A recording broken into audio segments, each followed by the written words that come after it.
The children's hospital corridor stretched endlessly under flickering fluorescent lights, each buzz a metronome counting seconds that felt like hours. Peyton Navarro stood motionless outside the surgical wing, his expensive coat incongruous against sterile white walls, hands buried deep in pockets to prevent them from forming fists. At 3:17 in the morning, the hallway belonged to ghosts and insomniacs, to families clinging to hope through sheer stubborn refusal to sleep. A nurse passed without meeting his gaze, her rubber-soled shoes squeaking against linoleum in rhythmic intervals that measured distance rather than time. His niece had been in surgery for 6 hours, a routine procedure transformed into crisis when complications bloomed like dark flowers in her chest cavity. The surgeon's carefully neutral expression, before disappearing behind double doors, had communicated more than any words could. The sound reached him before the vision did, bare feet padding against cold floor with determined purpose rather than aimless wandering. A small figure emerged from the shadowed alcove near the nursing station, dragging a thin hospital blanket that trailed behind like ceremonial robes. The boy moved with peculiar confidence for someone so young, as though the darkness held no mysteries he hadn't already catalogued. Peyton registered details automatically. Approximately 7 years old, oversized pajamas suggesting hand-me-downs or rapid growth, hair that needed cutting falling into eyes that tracked movement with predatory awareness. The hospital's heating system hummed through overhead vents, pushing stale air that carried antiseptic undertones mixed with something sweeter. The artificial fragrance meant to mask illness, but only emphasized it. Peyton had stopped noticing these details years ago, trained himself to filter environmental noise until only threats registered. But the boy's appearance had sharpened his awareness, made him catalog everything with fresh intensity. A phone rang somewhere down the corridor, shrill intrusion that went unanswered for 7 rings before someone finally silenced it. The sound emphasized the emptiness of this wing during graveyard hours. The skeleton crew stretched thin across too many floors. Peyton wondered how often Emmett wandered these halls, how many nurses recognized him as regular fixture rather than concerning anomaly.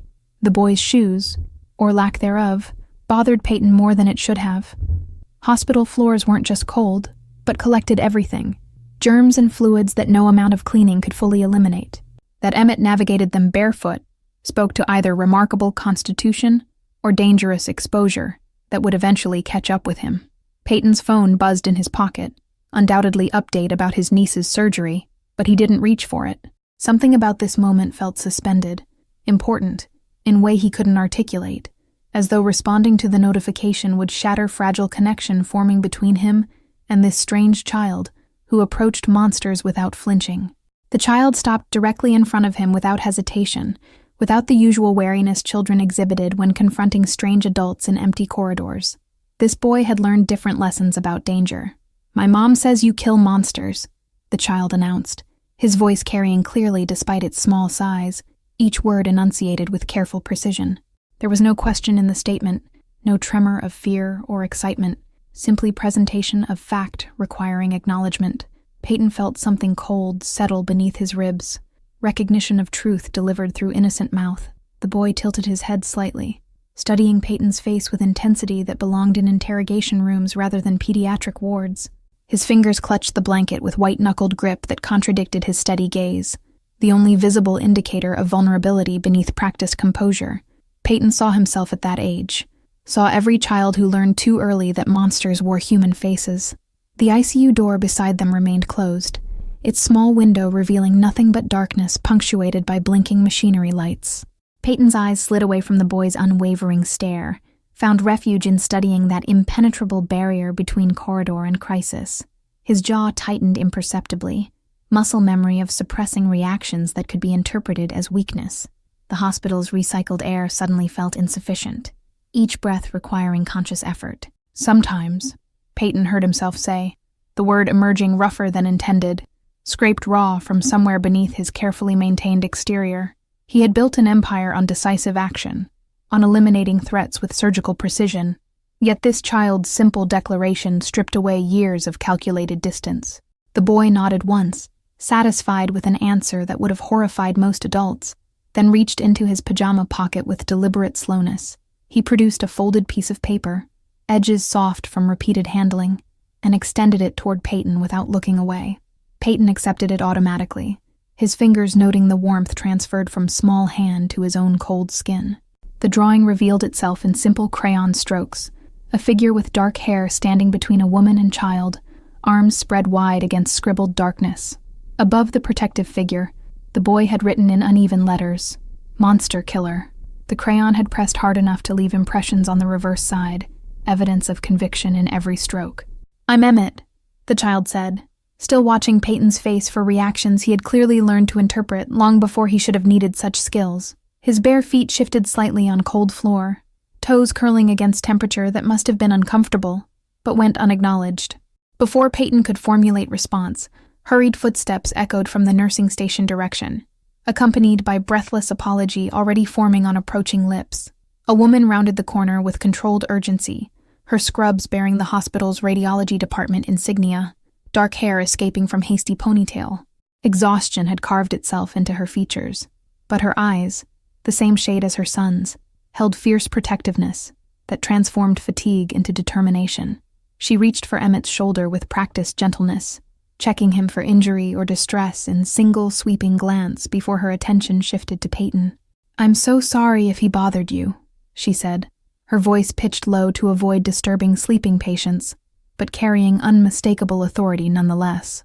Her hand rested protectively on Emmett's head, fingers threading through hair that needed maternal attention. Recognition flickered across her face, not of his identity, but of his type. Expensive clothes, dangerous stillness, the particular quality of power that radiated from men accustomed to obedience.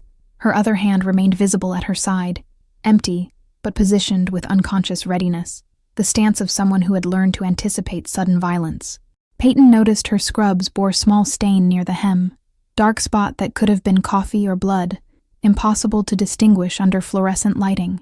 Her identification badge hung crooked on its lanyard, photos showing version of her that looked younger, less worn, taken perhaps when she'd first started working here before circumstances had carved away her optimism.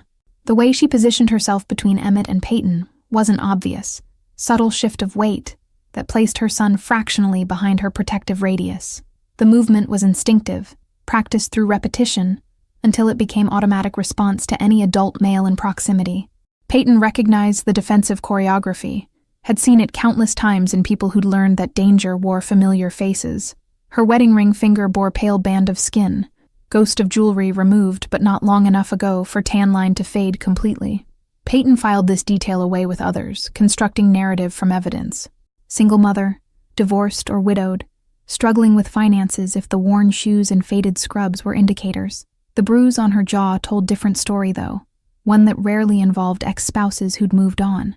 A doctor emerged from patient room down the hall, white coat billowing behind him as he moved with purposeful stride toward nursing station. Sable's body tensed at his appearance, not looking directly at him, but tracking his movement through peripheral vision until he'd passed beyond threatening proximity. Only then did her shoulders drop incrementally, breath releasing in silent exhalation of relief. Peyton noticed the purple shadow beneath her jaw's edge, nearly concealed by carefully applied makeup that had faded during her shift. The bruise was perhaps 3 days old, transitioning from deep violet to sickly yellow at its periphery. "He wasn't bothering me," Peyton replied, his tone carefully neutral, professional courtesy masking the recognition that coiled in his chest. He had seen that particular shade of injury too many times, knew exactly the force required to produce such discoloration on throat's vulnerable side. Sable Walsh, her name tag identified her, guided Emmett back a step, creating distance that felt both protective and apologetic. Her badge also revealed she worked in radiology, night shift designation printed beneath department information. "Come on, sweetheart. You know you're supposed to stay where I can see you," she murmured to Emmett, exhaustion bleeding through her attempt at gentle reprimand. The boy leaned into her side without resistance, though his eyes never left Peyton's face. Peyton folded the drawing carefully, his movements deliberate and slow so as not to alarm them. He slipped it into his coat's inner pocket, the gesture somehow feeling like acceptance of contract he hadn't consciously agreed to. "He has good instincts," Peyton said, directing the comment to Sable but maintaining eye contact with Emmett. The double meaning hung in antiseptic air between them, acknowledgement of the boy's accuracy and assessment. Sable's expression shifted minutely, confusion giving way to wariness as she processed his words. Her fingers tightened on Emmett's shoulder, not pulling him closer but preparing to move him if necessary. "We should let you get back to your weight," she said, Politeness stretched thin over desire to remove her son from this interaction. She glanced toward the surgical wing, piecing together why someone like Peyton would be haunting these corridors at impossible hours. Emmett opened his mouth as though to protest, but Sable's hand moved to cup his cheek with such tenderness that whatever argument he'd prepared dissolved unspoken. The gesture revealed another bruise on her wrist, ring-shaped and distinct, the kind left by fingers that had gripped with intent to control rather than support. "Mom works until 7, Emmett informed Peyton with same matter-of-fact tone he'd used for his earlier declaration. The statement carried layers of meaning, explanation for his presence, justification for his wandering, perhaps invitation masked as simple fact. Sable's face colored slightly at her son's revelation, embarrassment at having their circumstances exposed to stranger mixing with resigned acceptance that Emmett had never learned proper boundaries between private and public information. Children who grew up in war zones didn't understand peacetime protocols. "The radiology department is short-staffed," she explained unnecessarily, defensive instinct triggered by judgment she anticipated, but Peyton hadn't expressed. Her free hand moved to adjust her ponytail, nervous gesture that drew attention to tremor in her fingers. Peyton noted the coffee stains on her scrubs, the worn soles of shoes designed for 12-hour shifts stretched to 16. He recognized the particular exhaustion of someone working multiple jobs, the hollow-eyed determination of parent with no safety net beneath their tightrope walk. "He can wait in the family room," Sable continued, though her tone suggested this was established pattern rather than special arrangement. "There's a volunteer who checks on kids throughout the night, makes sure they're safe." The word safe landed with ironic weight, given the bruises that told stories of home where safety was negotiable concept at best. Emmett's earlier assessment of Peyton as monster killer suddenly acquired additional dimensions. The boy was conducting reconnaissance, identifying potential allies in war he shouldn't have to fight. A code blue announcement crackled through overhead speakers, sending Sable's body rigid with professional alertness, even though the emergency was 3 floors away. Her breathing quickened momentarily before training reasserted control, but Peyton had witnessed the spike of anxiety that accompanied medical crises when you carried too many of your own. Emmett tugged his mother's hand, redirecting her attention with practiced ease of child accustomed to managing adult emotions. He whispered something Peyton couldn't hear, words meant only for Sable's ears. She bent down to his level, forehead touching his briefly in gesture of connection that spoke volumes about their relationship. Whatever he said made her smile despite exhaustion, made some tension drain from shoulders that carried too much weight. When she straightened, her expression had shifted toward something approaching warmth, though wariness remained embedded beneath surface courtesy. She met Peyton's eyes directly for first time, searching for something she couldn't quite name. "Thank you for being kind to him," she said simply, the words carrying more significance than their surface meaning suggested. In her world, adult men who didn't dismiss or threaten her son were apparently rare enough to warrant gratitude. Peyton inclined his head slightly, accepting her thanks without verbal response. He understood that some acknowledgments required no elaboration, that sometimes presence alone communicated more than language could contain. Sable guided Emmett back toward the nursing station, but the boy glanced over his shoulder twice, checking to ensure Peyton remained where they'd left him.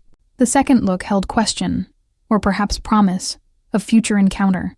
Peyton returned his attention to the surgical wing doors, to the waiting that had briefly been interrupted by small boy with dangerous perception. But something had shifted in the quality of his vigil, purpose crystallizing around edges of concern that had been formless before. He pulled out his phone, scrolling through contacts until he found the name he needed. 3 rings before answer. Voice on other end alert, despite hour suggesting its owner never truly slept. "I need information on someone," Peyton said without preamble, his tone conveying urgency that required no explanation to man who had served him for 15 years. He provided Sable Walsh's name, her department, the shift she worked. The person on phone's end asked no questions, requested no justification. In Peyton's world, curiosity was luxury reserved for those without bills to pay, and loyalty was currency more valuable than discretion. Peyton ended the call and pocketed his phone, eyes returning to ICU door that still revealed nothing.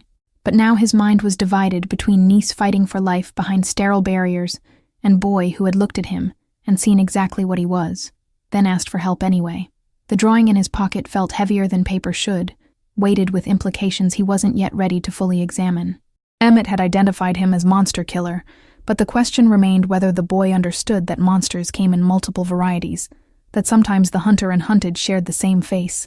A door opened down the corridor, spilling light and hurried medical personnel into a hallway that had been still moments before. Peyton's body tensed with anticipation, but the activity was for different families' crisis, different child's emergency. He forced himself to breathe through the false alarm, to resettle into waiting that might stretch hours more. But part of his attention remained on radiology department somewhere in this building's depths, on woman working through night while her son mapped hospital corridors like territories requiring surveillance. The surgical waiting room's coffee machine gurgled through another cycle, producing liquid that barely qualified as beverage, but provided ritualistic comfort to people marking time through crisis. Peyton had consumed 4 cups, not tasting any of them. Fuel for sustained alertness rather than pleasure. The caffeine buzzed through his system without producing the clarity he sought, just heightened the sense that something fundamental had shifted during his encounter with Emmett. His reflection in darkened window across from his chair showed man who looked older than 30, stress and occupation having added years that didn't correspond to calendar time. The expensive clothes and controlled posture couldn't fully mask what he was, though most people were too polite or frightened to acknowledge what they saw. But Emmett had looked directly at it, had named it without flinching, and in doing so had somehow made it less monstrous. A janitor worked his way down the corridor, mopping with methodical efficiency that suggested he'd walked this same route thousands of times. He nodded at Peyton in acknowledgement of shared night-dwelling status, one insomniac recognizing another. The man's radio played softly, classical music incongruous against institutional setting, Mozart or Beethoven transformed into cleaning soundtrack. Peyton pulled out the drawing again, unfolding it carefully to study Emmett's artistic representation of protection. The crayon figure bearing his approximate proportions stood with arms outstretched, barrier between darkness and the vulnerable. The simplicity of the image belied its emotional complexity, child's understanding of good and evil rendered in primary colors that allowed no room for the shades of gray Peyton inhabited. Emmett had counted something when they spoke. Peyton had noticed the boy's fingers tapping against his leg in rhythm that suggested calculation, rather than nervous energy. The child was tracking patterns, building mental maps of movement and timing. It was exactly what Peyton had done at that age, when home was place requiring constant vigilance and survival, depended on predicting adult behavior before it crystallized into action. The recognition sat uncomfortable in his chest, memory of boy he'd been colliding with man he'd become. His phone buzzed with incoming message, preliminary information arriving with efficiency that justified the premium Peyton paid for such services. Sable Walsh, 29, employed at 3 different healthcare facilities across Minneapolis. Single mother with no record of government assistance despite income that barely cleared poverty line. The next detail made his jaw tighten. She shared apartment lease with Colin Walsh, brother, whose record included multiple arrests for drunk and disorderly conduct. One domestic violence charge that had been dropped when the complainant, his ex-girlfriend, had suddenly become unavailable to testify. Peyton didn't need forensic analysis to understand the narrative those facts constructed. He had witnessed enough variations of the same story to recognize its architecture, the way violence found cracks in systems designed to prevent it, and nested there like parasites in host bodies. 2 nights later, Peyton found himself walking the same corridor, though his niece had been transferred to recovery and no longer required his vigil. The excuse he'd constructed, checking on her progress, felt transparent even to himself, but he'd stopped questioning the impulse that drew him back to antiseptic hallways and flickering lights. The radiology department occupied the basement level, accessible through service elevator that hospital visitors rarely used. Peyton had memorized the route from blueprints he'd acquired through channels that didn't require explanation, the kind of thoroughness that had kept him alive in business where carelessness was terminal condition. He positioned himself near the vending machines across from the department's entrance, far enough to avoid suspicion, but close enough to observe. At 2:47, Sable emerged carrying stack of imaging films, her movements efficient despite exhaustion that radiated from her frame like heat from overworked engine. She moved to the reading room visible through interior windows, settling at lightbox with posture that suggested this was her 100th film of the night, rather than her 10th. The blue-white glow illuminated her face from below, casting shadows that aged her beyond her years. Peyton watched her work with focus that excluded everything beyond the images before her, professional competence evident in how quickly she processed each scan. Her fingers traced patterns on the films, identifying anomalies invisible to untrained eyes, translating shadow and light into diagnostic information that would determine treatment courses. A doctor entered the reading room, his body language demanding immediate attention despite Sable's obvious concentration. She set aside her current work without protest, pulling up different images on the computer screen to address his inquiry with patience that suggested this interruption was routine rather than exceptional.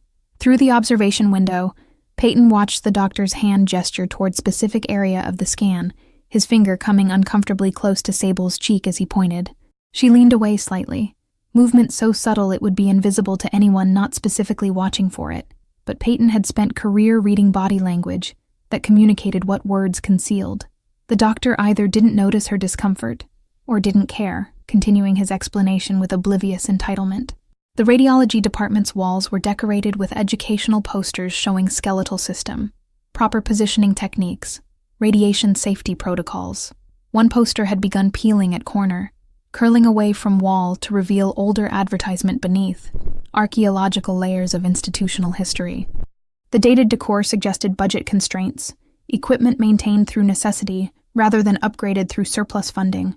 A technician passed through the corridor carrying portable X-ray machine, its wheels squeaking with rhythm that marked her progress. She glanced at Peyton with curiosity but didn't slow, accustomed perhaps to family members keeping vigil in unusual locations.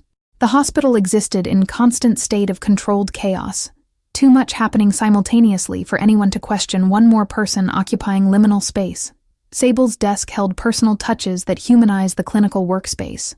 Photograph of Emmett at younger age, his smile unguarded in way it no longer was, and small succulent plant that had somehow survived despite fluorescent lighting. Coffee mug bore message in faded letters, something about radiologists seeing through problems, workplace humor that probably provided minimal comfort during 16-hour shifts. The doctor leaned too close as he examined the screen, his hand resting on the back of her chair in gesture that blurred professional and personal boundaries.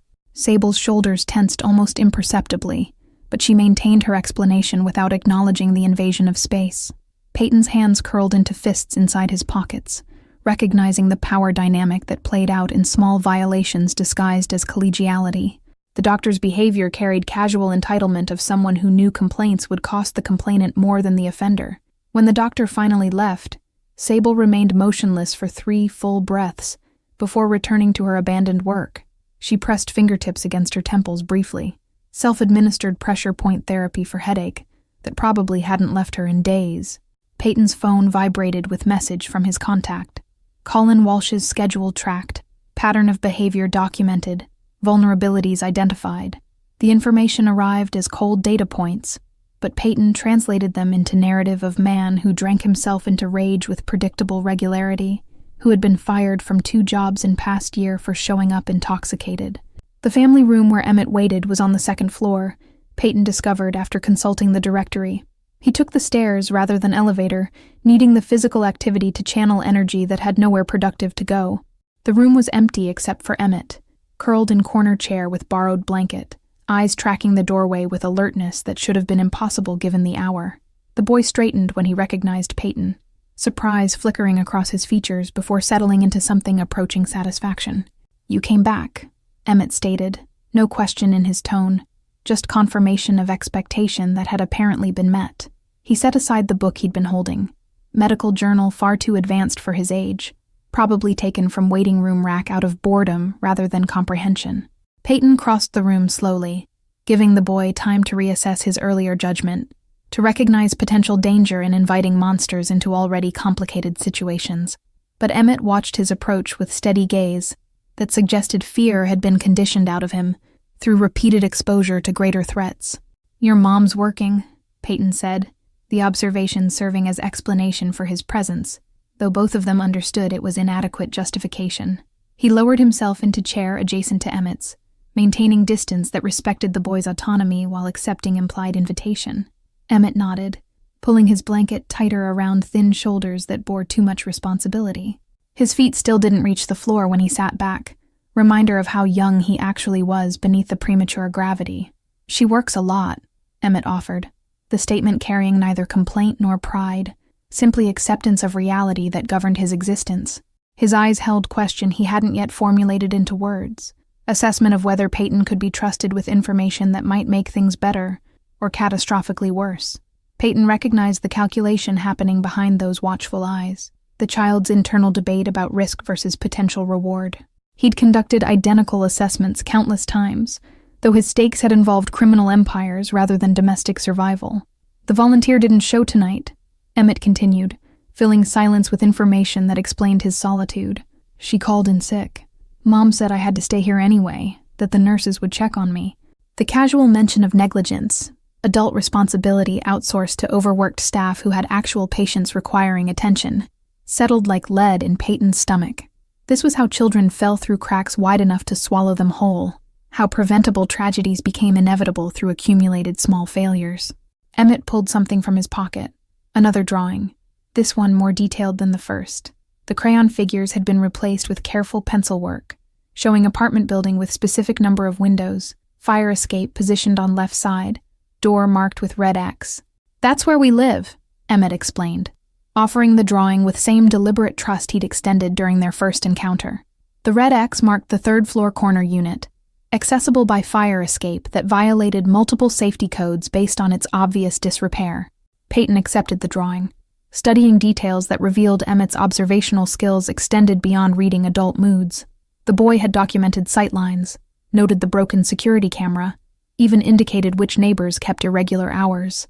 Uncle Colin doesn't like when people visit, Emmett added, his tone carefully neutral but his fingers worrying the blanket's edge with increased intensity. The statement hung between them, weighted with implications about what happened when unwanted attention arrived at that red-marked door. Peyton folded the drawing with same care he'd shown the first, recognizing it for what it was. Intelligence gathered by child soldier mapping his own battlefield. The gesture should have prompted questions about Emmett's safety, about mandatory reporting requirements, about proper channels for intervention. Instead, Peyton found himself asking, "Does he hurt you?" The directness violated every protocol about speaking with minors, but something in Emmett's demeanor suggested he'd respond better to plain language than careful social worker phrasing. Emmett's eyes dropped to his lap, small fingers stilling their anxious movement. The silence stretched long enough that Peyton began to regret the question. But then the boy spoke with voice barely above whisper. "He doesn't hit me," Emmett said, the careful parsing of his response more damning than outright admission. The distinction between physical violence directed at him versus witnessed violence was one no child should have learned to articulate. "But he hits your mom." Peyton kept his voice level, stating fact rather than asking confirmation, giving Emmett permission to acknowledge truth without feeling he'd betrayed family loyalty. The boy's nod was almost imperceptible, shame and relief warring across features too young to hold such complicated emotions. His hands gripped the blanket with white-knuckled intensity, physical manifestation of tension he couldn't otherwise express. "She says it's because he drinks," Emmett continued, reciting explanation that had probably been offered to him multiple times, justification that transformed violence into almost understandable consequence of chemical dependency. "She says he doesn't mean it."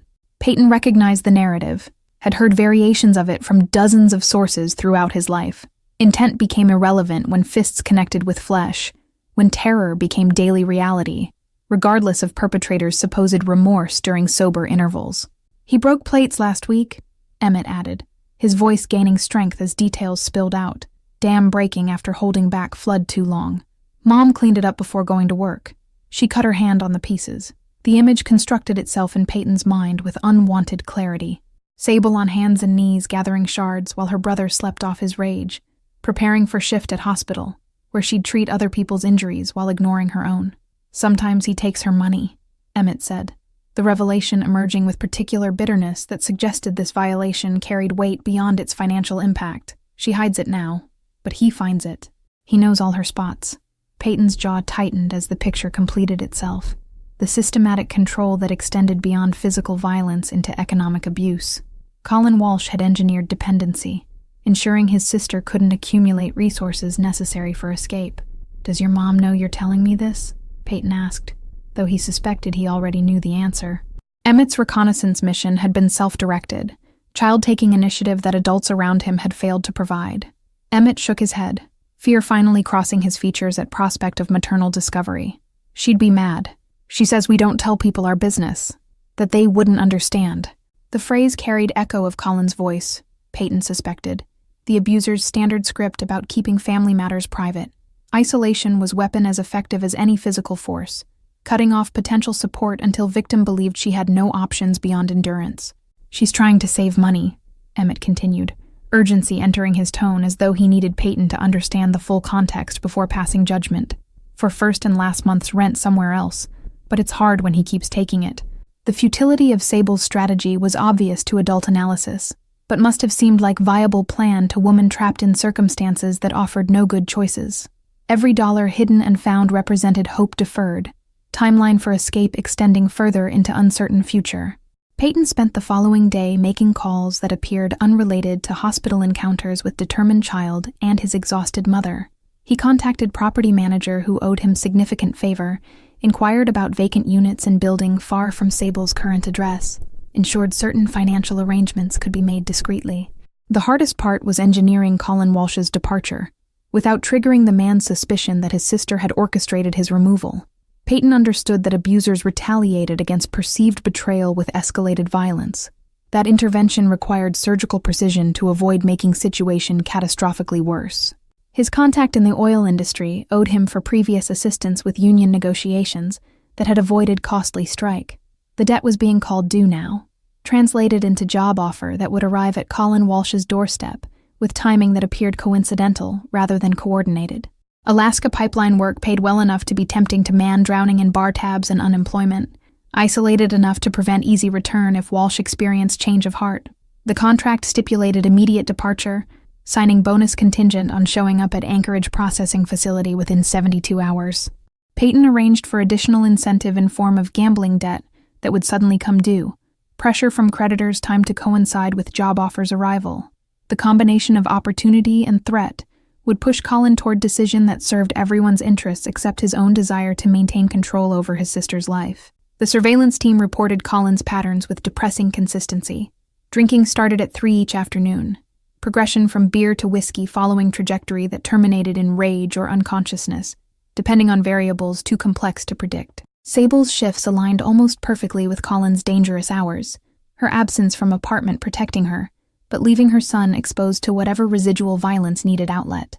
Peyton discovered that Emmett stayed with elderly neighbor during most volatile periods, woman in her 70s who took the boy into her apartment with regularity that suggested informal arrangement born of necessity rather than friendship. The neighbor's statement to his investigator revealed she'd called police twice in past year, both times withdrawing complaints when Sable had begged her not to press charges against her brother. The system had failed comprehensively, Peyton recognized, not through single catastrophic oversight, but through accumulated small abandonments that collectively left vulnerable people without recourse. Mandatory reporting existed in theory, but foundered on reluctance to destroy families over situations that might improve, optimism bias that gambled children's safety against adults' potential for change. On the 4th night after his conversation with Emmett, Peyton returned to the hospital with purpose beyond observation. He carried envelope containing information Sable would need. Lease agreement for apartment that required no credit check. First 3 months paid by anonymous benefactor. Utilities arranged. Move-in possible immediately. He also carried burner phone programmed with single number she could call if Colin attempted contact after his departure, if the situation deteriorated beyond Peyton's careful planning. The phone represented crossing line he'd maintained throughout his career. Personal involvement that contradicted every principle about keeping business and sentiment separate. Sable emerged from radiology at 3:17, precise timing that spoke to either coincidence or rhythm so regular it could be predicted. She startled when she saw Peyton waiting near the elevator bank, recognition and wariness competing across features drawn with exhaustion. "Mr. Navarro," she said, remembering his name from badge he'd deliberately left visible during their first encounter. Information gathering that had worked in both directions.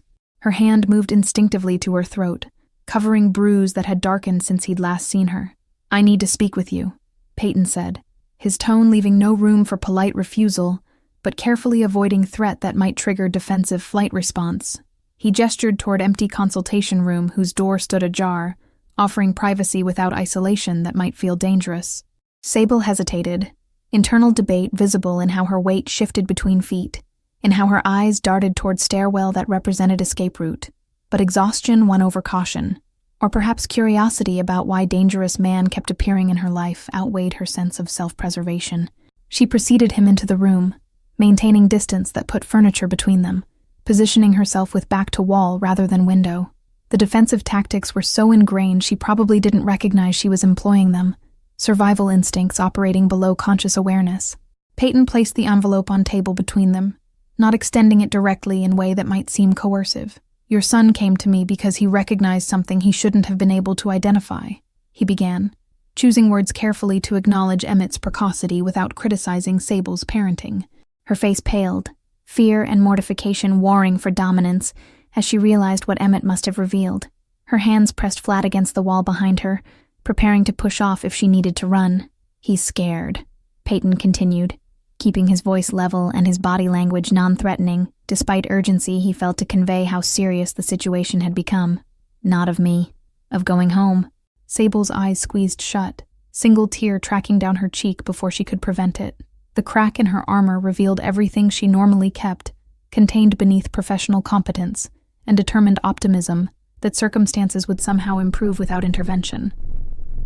"I can't," she started, but Peyton interrupted with gentle firmness that allowed no argument. "You can, and you will, because your son is counting steps and mapping exits and asking strangers for help, which means you're past the point where hoping things get better is viable strategy."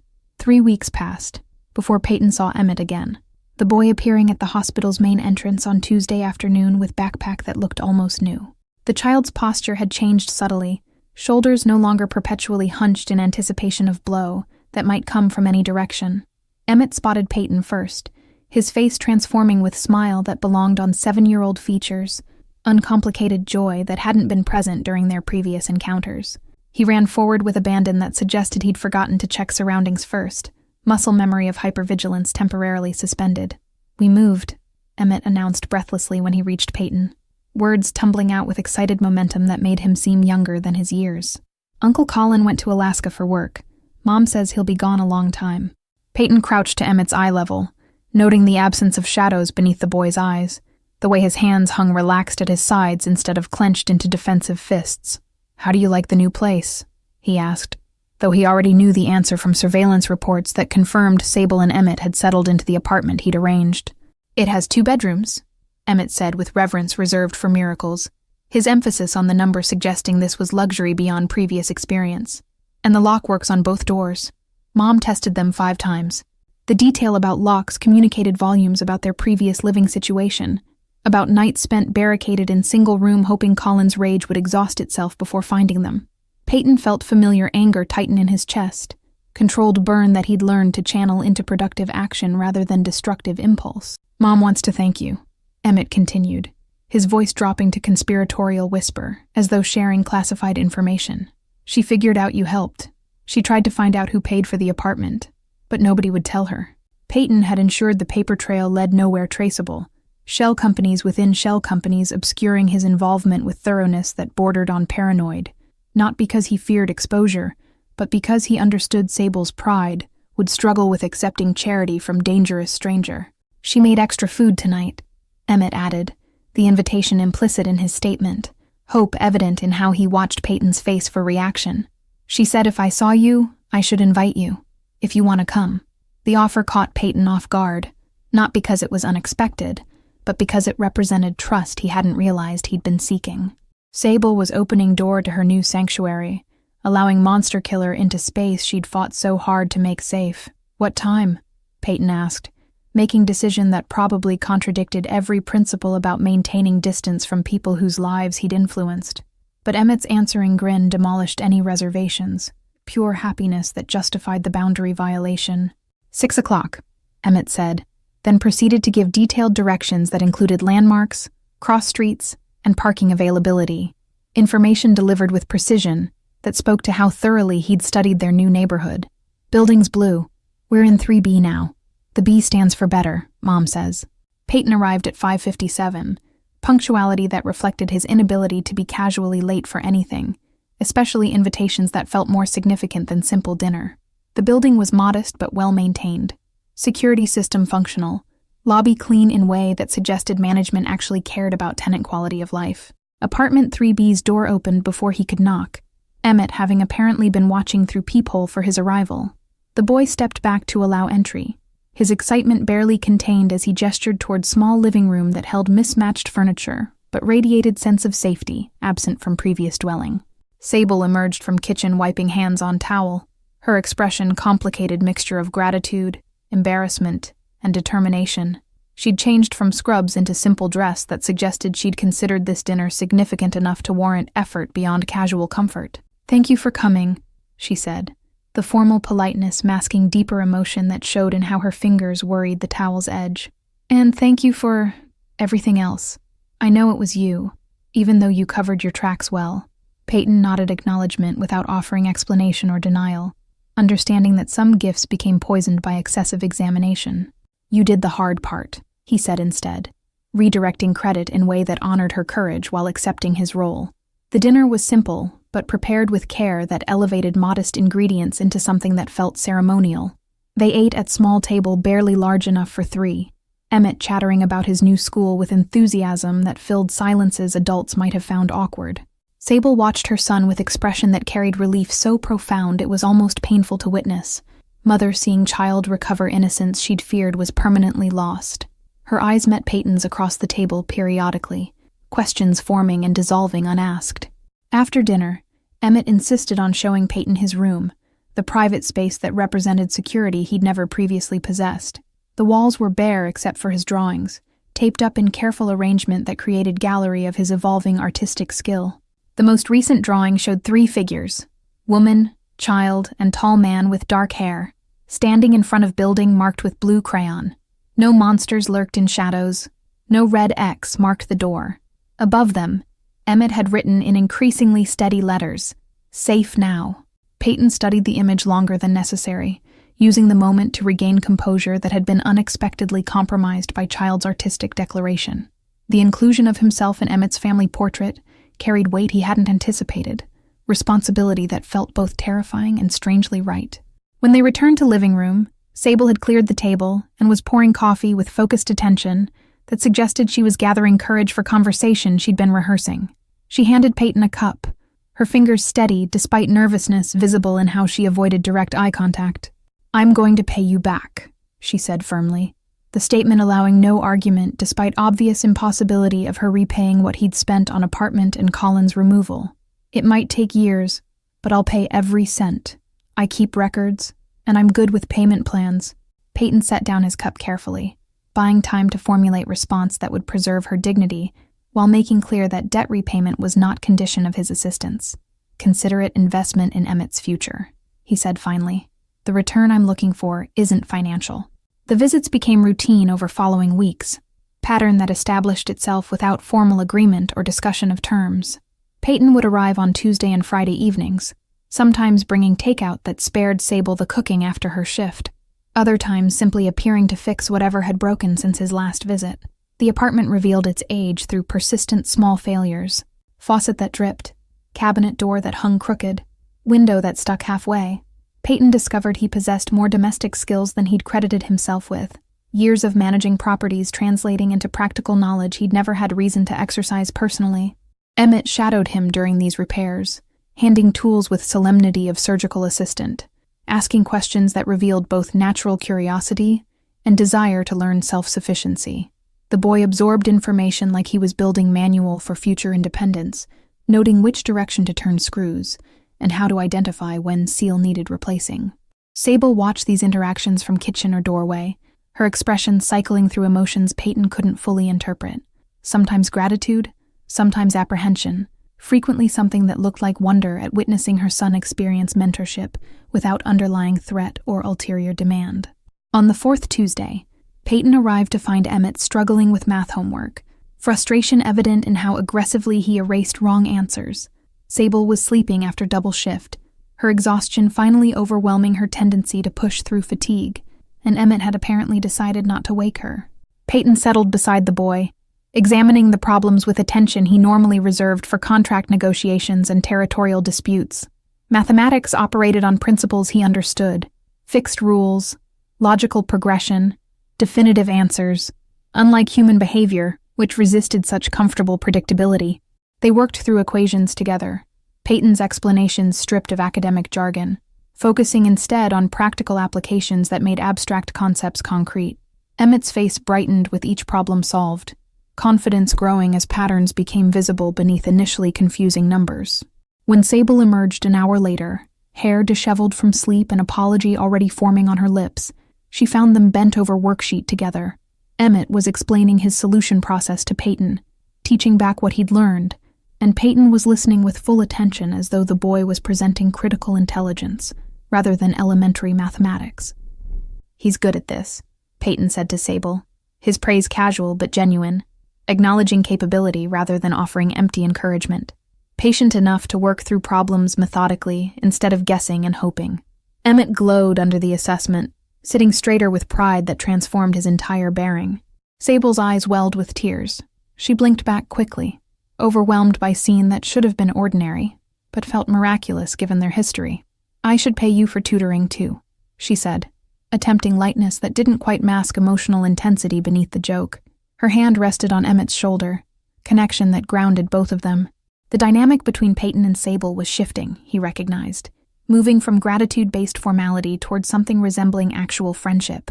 She'd stopped treating him like dangerous benefactor, who might revoke assistance if displeased, began responding to his presence with welcome that felt genuine rather than obligatory. She started leaving apartment door unlocked on evenings when she expected him, trust so profound it made Peyton's chest constrict. In neighborhood where security meant everything, where she'd obsessively checked locks in previous dwelling, her willingness to leave entry unsecured for his arrival communicated more than words could contain. They developed unspoken protocols. Peyton texted before coming, giving her option to decline if she needed privacy or rest. She always responded affirmatively, her messages brief but warm, often including what Emmett had done that day worth sharing. One Friday, Peyton arrived to find Sable attempting to assemble bookshelf she'd purchased at thrift store. Instruction manual spread across floor, pieces arrayed in chaos that suggested previous assembly attempt had failed spectacularly. Emmett sat nearby, offering encouragement that wasn't particularly helpful, but demonstrated his faith in maternal capability. "Don't say anything," Sable warned when she saw Peyton's expression, pointing screwdriver at him with mock threat. "I'm perfectly capable of putting together furniture. I just need to figure out why they included extra pieces that don't match the diagram." Peyton examined the scattered components, identifying the problem within seconds. She'd been following instructions for different model, previous owner having mixed manuals when donating the piece. He didn't point this out directly, instead suggesting they start over with fresh approach, methodology that allowed her to discover the error herself. They worked together while Emmett supervised, the boy providing commentary that ranged from helpful observations to creative suggestions that would have resulted in structurally unsound furniture. Sable's laughter came easily, tension that normally tightened her shoulders absent in an environment where mistakes carried no consequences beyond minor frustration.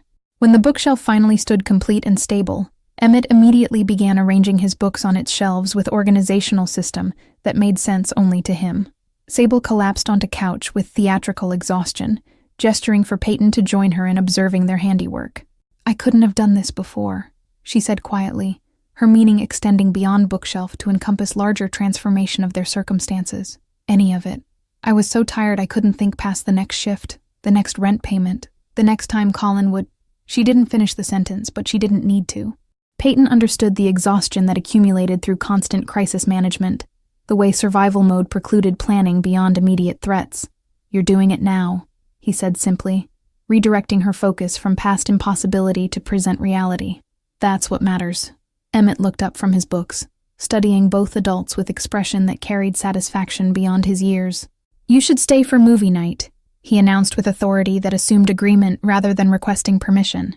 "Mom always falls asleep during the movie anyway, so you have to help me watch the end." The movie nights became tradition, Friday evening ritual that anchored Peyton's week in ways he hadn't anticipated. He found himself scheduling business around these commitments, ensuring he'd be available when Emmett expected him, unwilling to disappoint child who'd already experienced too much adult unreliability. True to Emmett's prediction, Sable rarely made it through entire film, exhaustion claiming her somewhere around midpoint. She'd curl into corner of couch, fighting sleep for 20 minutes before finally surrendering, her breathing evening into peaceful rhythm that spoke to sense of security she'd achieved. The first time it happened, Peyton had sat rigidly uncertain of protocol, hyper-aware of her vulnerable proximity. But Emmett had simply adjusted blanket over his mother's sleeping form with practiced care then resumed watching movie as though nothing unusual had occurred. Now, weeks into this pattern, Peyton had learned to relax into these evenings, Emmett's running commentary on film providing cover for thoughts that wandered toward dangerous territory. Dangerous because they involved imagining this as permanent arrangement rather than temporary intervention, because he'd begun thinking in terms of we, instead of maintaining careful distance. On a Tuesday evening in early November, Peyton arrived to find Emmett unusually subdued, his typical enthusiasm replaced with something approaching anxiety. Sable was still at work, her shift running late according to text she'd sent, asking if Peyton could stay with Emmett until she returned. "Mom got a letter," Emmett said, after letting Peyton in, his voice carrying worry that aged him back into child who'd learned to anticipate disaster.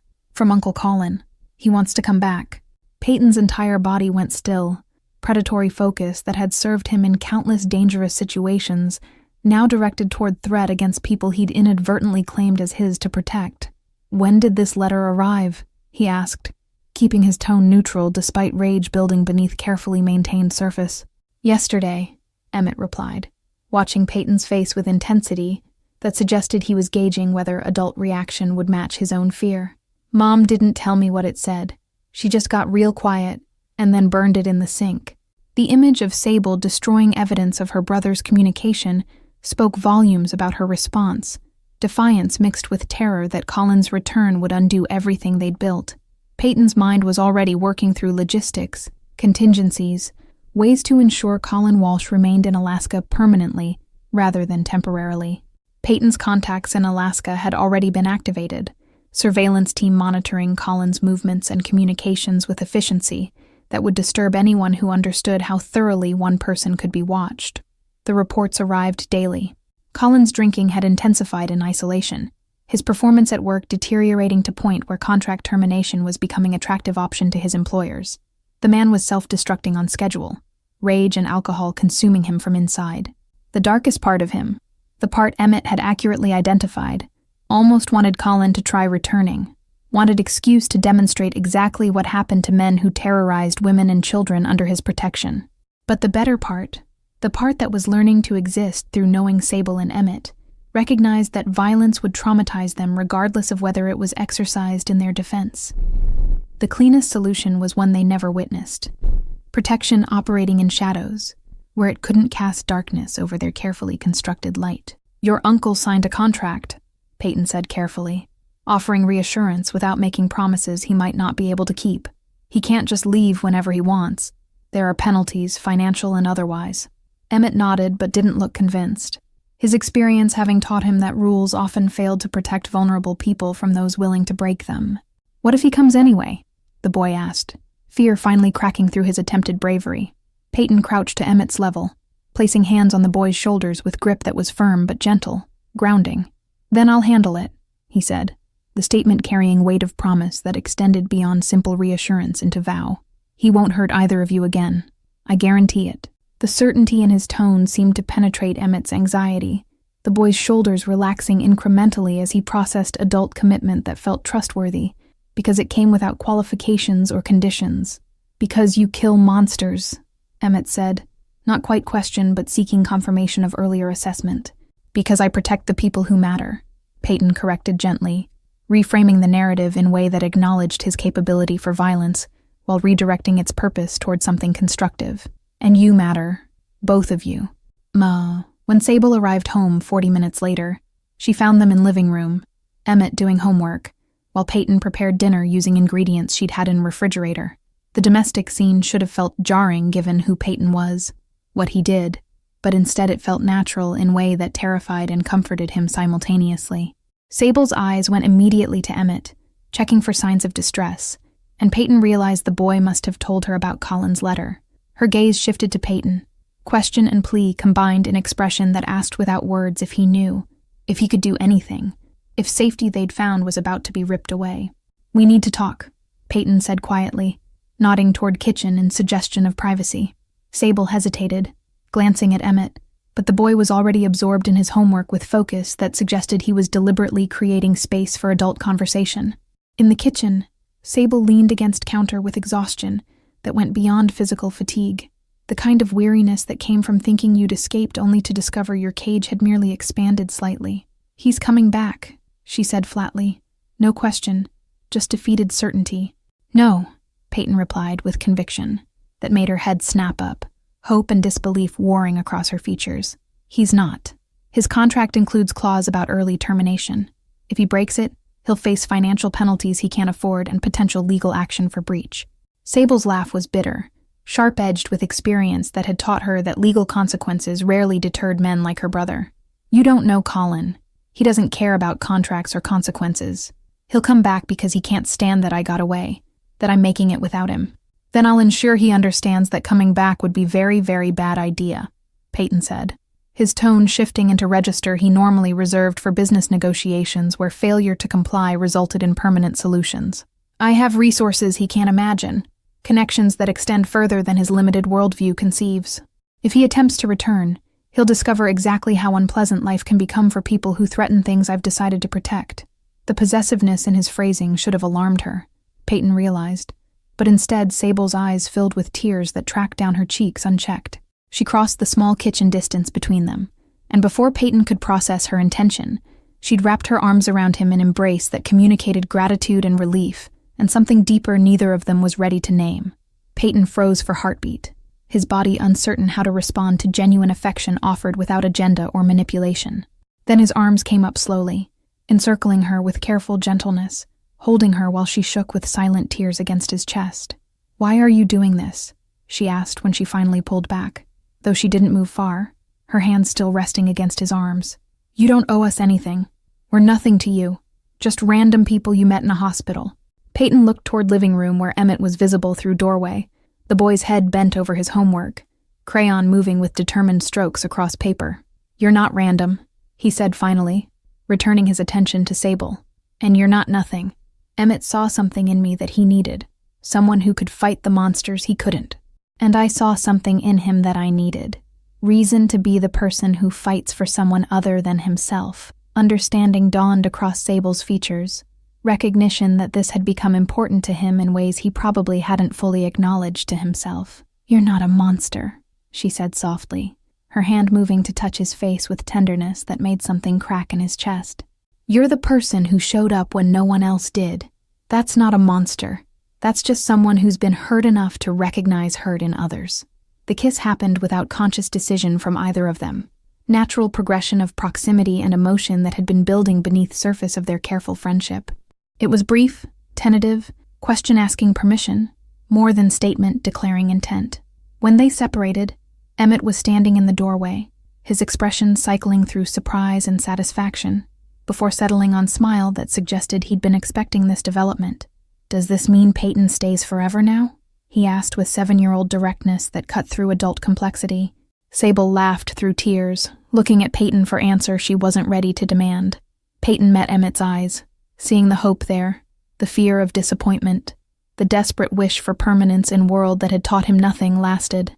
"As long as you'll have me," Peyton said, the promise encompassing both of them, commitment that terrified him less than the alternative of walking away from people who'd somehow become essential to his existence. "I'm not going anywhere." Emmett ran forward, launching himself at Peyton with faith that he'd be caught, and Peyton lifted the boy automatically, feeling Sable's hand slip into his free one.